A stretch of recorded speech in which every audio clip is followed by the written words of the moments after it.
নমস্কাৰ লৈ আহিছো এই মুহূৰ্তৰ অন্য এটা ডাঙৰ খবৰ এবাৰ জেলৰ পৰা ওলাই পুনৰ খৰব হৈছে আমচুৰ সভাপতি ৰেজাউল কৰিম চৰকাৰ তথা আমচু আৰু আমচুৰ তৰফৰ পৰা পুনৰ হুংকাৰ প্ৰদান কৰা হৈছে ৰাজ্য চৰকাৰক মুখ্যমন্ত্ৰী ডক্টৰ হিমন্ত বিশ্ব শৰ্মা আজীৱন মুখ্যমন্ত্ৰী হৈ নাথাকে বৰ্তমান সময়ত সংখ্যালঘু লোকৰ ওপৰত যি ধৰণৰ উচ্ছেদ কৰা হৈছে যি ধৰণৰ অন্যায় কৰা হৈছে তাৰ প্ৰতিশোধ প্ৰত্যুত্তৰ এদিন হলেও দিব আমচু আৰু নিজৰ মৌলিক অধিকাৰ বিচাৰি লব বুলি হুংকাৰ প্ৰদান কৰা হৈছে আমচুৰ তৰফৰ পৰা জনাইছো এই মুহূৰ্তত খবিশেষ আমি জনাইছো এই মুহূৰ্তৰ অন্য এটা ডাঙৰ খবৰ এদিন হলেও প্ৰত্যুত্তৰ দিব আমচুই নিজৰ মৌলিক অধিকাৰ বিচাৰি লবই আমচুই হুংকাৰ প্ৰদান কৰিছে আৰু উচ্ছেদ চলোৱা চৰকাৰী বিষয়াৰ বিৰুদ্ধে নতুনকৈ যুদ্ধ ঘোষণা আমচুৰ তৰফৰ পৰা কৰা হৈছে যুদ্ধ ঘোষণা উচ্ছেদ চলোৱা চৰকাৰী বিষয়াক সৰ্বোচ্চ ন্যায়ালয়লৈ লৈ যোৱাৰ হুংকাৰ প্ৰদান আৰু যিসকল চৰকাৰী বিষয়া সহায় কৰিছে তেওঁলোককো ন্যায়ালয়ৰ মজিয়ালৈ নিব 20 বছৰৰ পিছত হলেও প্ৰতিশোধ লব আমচুৱে তেওঁলোকৰ ওপৰত যি অন্যায় কৰা হৈছে মিয়াসকলৰ ওপৰত যি অন্যায় হৈছে তাৰ প্ৰত্যুত্তৰ লব আৰু এই উচ্ছেদ বন্ধ নহলে এদিন জিলাই জিলাই হ'ব প্ৰতিবাদ প্ৰতিখন জিলাৰ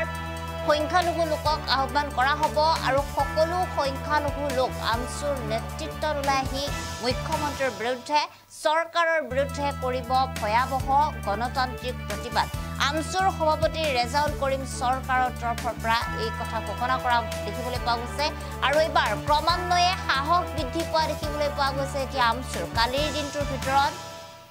চাপৰ আৰক্ষীয়ে আটক কৰিছিলে আমচুৰ সভাপতি গৰাকীক আৰু 3 ঘণ্টাৰ ভিতৰত মুকলি কৰিও দিয়া হৈছিল আমচুৰ সভাপতি গৰাকীক আৰু ইয়াৰ পিছতে আমচুৰ এতিয়া যথেষ্ট শক্তি বৃদ্ধি পোৱা দেখিবলৈ পোৱা গৈছে চৰকাৰক চ্যালেঞ্জ কৰিছে দিনৰ পিছত দিন আমচুই তেওঁলোকে উল্লেখ কৰিছে যে চৰকাৰক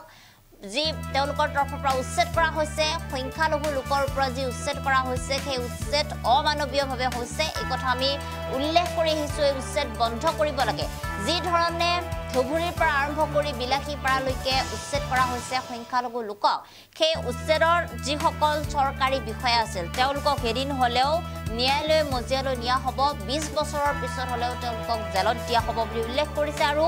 যিসকল বিষয়া তথা আন যিসকল ব্যক্তি আছে তেওঁলোকক এদিন হলেও প্ৰত্যুত্তৰ দিয়া হ'ব আমাৰ যি মৌলিক অধিকাৰ সেই মৌলিক অধিকাৰ আমি এদিন হলেও বিচাৰি লম আমাৰ ন্যায় দিবই লাগিব চৰকাৰে আমি আমাৰ ন্যায় পাবই লাগিব এই কথা উল্লেখ কৰা দেখিবলৈ পোৱা গৈছে আমচুৰ তৰফৰ পৰা আমচুৰ সভাপতি ৰেজাউল কৰিম চৰকাৰে উল্লেখ কৰিছে হিমন্ত বিশ্ব শৰ্মা আজীৱন মুখ্যমন্ত্ৰী হৈ নাথাকে আৰু 10 বছৰৰ পিছত ন্যায় এদিন অসমীয়া জাতিক ধৰি ৰাখিব লাগিব বুলি উল্লেখ কৰিছিলে আমচুৰ সভাপতি গৰাকীয়ে আৰু ইয়াৰ পিছতে আমচুৰ সভাপতি গৰাকীক গ্ৰেপ্তাৰ কৰা হৈছিল জেলৰ পৰা ওলাই পুনৰবাৰ চৰকাৰৰ বিৰুদ্ধে গৰ্জন দেখিবলৈ পোৱা গৈছে আমচুৰ এই মুহূৰ্তত কিছু মন্তব্য আছে সেই মন্তব্য আমি আপোনালোকক শুনাইছো যি অমানৱীয়ভাৱে বিশেষকৈ ধৰ্মীয় সংখ্যালঘুসকলক টাৰ্গেট কৰি শদিয়াৰ পৰা ধুবুৰীলৈকে যি সংবিধানৰ বিৰুদ্ধে গৈ সুপ্ৰিম কোৰ্টৰ গাইডলাইন অৱমাননা কৰি কোনো মানুহক কোনো সংস্থাপনৰ ব্যৱস্থা নকৰাকৈ যি ধৰণে অমানৱীয় উচ্ছেদ কৰিছে ইয়াৰ বিৰোধিতা আমি কৰি আহিছোঁ আজিও আমি ধুবুৰী জিলাত গণবিক্ষোভ কাৰ্যসূচী ইয়াৰ বিৰোধিতা কৰিছোঁ কাৰণ এইটো সম্পূৰ্ণ 26ৰ নিৰ্বাচনী বৈতাৰিক পাৰ হ'ব হিমন্ত বিশ্ব শৰ্মা ডাঙৰীয়াৰ এতিয়া ভয় আছে ৰাইজক তেওঁ কোনো উত্তৰ দিব পৰা নাই কাম কৰা নাই গতিকে এইবিলাক তেওঁ দূৰ কৰিবৰ কাৰণে হিমন্ত বিশ্ব শৰ্মা ডাঙৰীয়াই আচলতে সংখ্যালঘুসকলক টাৰ্গেট কৰিলে 26ৰ বৈতাৰণি পাৰ হ'ব বিচাৰিছে আচলতে মানুহক এনেকুৱা ধৰণে নিজৰ গাদী ৰক্ষাৰ কাৰণে মুখ্যমন্ত্ৰী হ'বৰ কাৰণে মানুহক এনেকুৱা ধৰণৰ অন্যায় কোনো ৰজাই আচলতে নকৰে যিটো হিমন্ত বিশ্ব শৰ্মা ডাঙৰীয়াই কৰি আছে আজি 7,000 ছাত্ৰ-ছাত্ৰী স্কুলৰ পৰা বঞ্চিত হৈছে আজি বহু মানুহ আজি ঘৰ নাই মুকলি আকাশৰ তলত আছে আমাৰ কথা হৈছে যে তেওঁলোকক উচ্ছেদ বিৰোধী আমি নহয় আমাক সদায় ভুল মেছেজ দিয়া হয় আমাৰ মূল কথা হৈছে যে যিসকল মানুহ ভূমিহীন গৰাখহনীয়া পীড়িত তেওঁলোকক সংস্থাপনৰ ব্যৱস্থা কৰি চৰকাৰে উচ্ছেদ কৰক তাত আমাৰ আপত্তি নাই আৰু ফৰেষ্টৰ যিটো উচ্ছেদৰ কথা কৈ আছে ফৰেষ্ট কেৱল মুছলমানসকলে উচ্ছেদ কৰি থকা নাই ফৰেষ্টত বিভিন্ন মানুহে উচ্ছেদ কৰি আছে কেৱল বাছি সংখ্যালঘুসকলক কিয় টাৰ্গেট কৰা হৈছে আজি আদানীক মাটি দিবৰ কাৰণে ধুবুৰী চৌৰাবাকাৰত আজি হাজাৰ আজি ধৰ্মীয় সংখ্যালঘুসকলক যাক খিলঞ্জীয়া বুলি কয় তেওঁলোককো আজি তেওঁলোকে নোটিছ দি তেওঁলোকে উচ্ছেদ কৰি আছে গতিকে এইটো কি নীতি তাৰ মানে মুখ্যমন্ত্ৰী ডাঙৰীয়া এটাই নীতি হৈছে যে সব টাৰ্গেট হৈছে মুখ্যমন্ত্ৰী গাদী সুৰক্ষিত কৰিবৰ কাৰণে মুখ্যমন্ত্ৰীয়ে অসমীয়া জাতিক খানমান কৰি হ'লেও অবিৰতৰ অসমীয়া জাতি ভাঙন হৈ গ'লেও